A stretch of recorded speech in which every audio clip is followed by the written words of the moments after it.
All right, hello, good morning, class. So this is Finance 6334 uh, class for digital integration project for this specific class.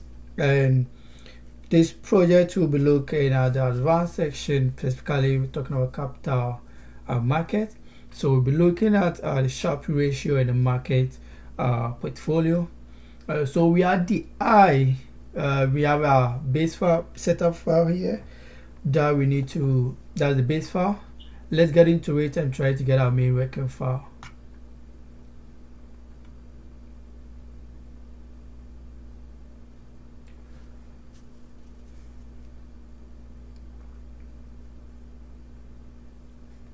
Alright, so quickly, once you get a file done, so you need to have your first name, you need to have your last names typed, and have your student ID here. Then you click here to generate the working file. So you see that this working file will be saved on your desktop. So let's get this one closed and let's got it. Yes, let's copy it to a folder because that's the main file that we'll be working with. Yeah, so let's open it now.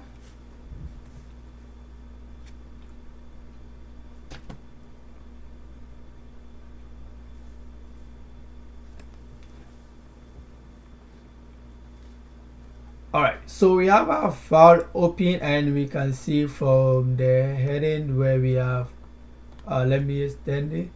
We have portfolio returns with a risk-free asset, that's the Sharpe ratio. And let's extend this to get more space for here. And also bear in mind that these particular colors are actually not needed, and we can just get rid of 8 at this point. Let's extend cells to get more space for our analysis.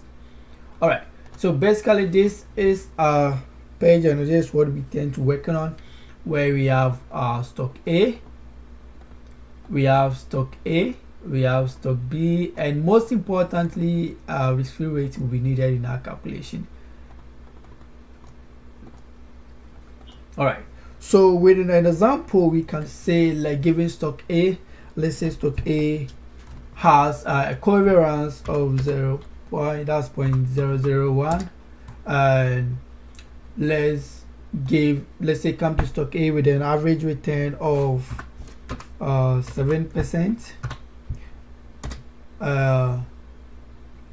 and a variance of return for stock A, let's say 64%, and we can give the sigma of return for stock A as 8%. All right, so let's go to stock B, and let's give it, like, let's say 15%. That's an average return of 15% for stock B, and let's assume 1.96% for stock B. That's when it talk of the variance of return.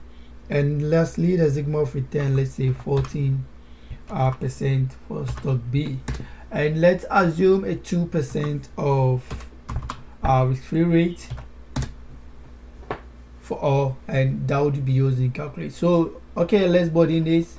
We have our portfolio return and risk, and basically mainly we need a percentage in stocks for stock A, both stock A and stock B, and we also need to tend to calculate so with 100% that we know, let's assume give us, now let's say let's give 30% of for stock A in terms of what we'll be using in our calculation, and the rest of 70 will go for obviously stock B. Yes, so we have this file set up, and this is basically an example to guide us in terms of what we'll be doing mainly. So as I mentioned earlier, we'll be looking at how to compute a market portfolio in this analysis, And what we do, we try to introduce what we call the Sharpe ratio, which happens to be one of the standard return risk measure that is mostly used in capital markets.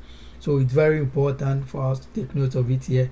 And also, we also tend to see how market portfolio, that is the portfolio that it tends to maximize Sharpe ratio. So we'll deal with it and how to calculate all this.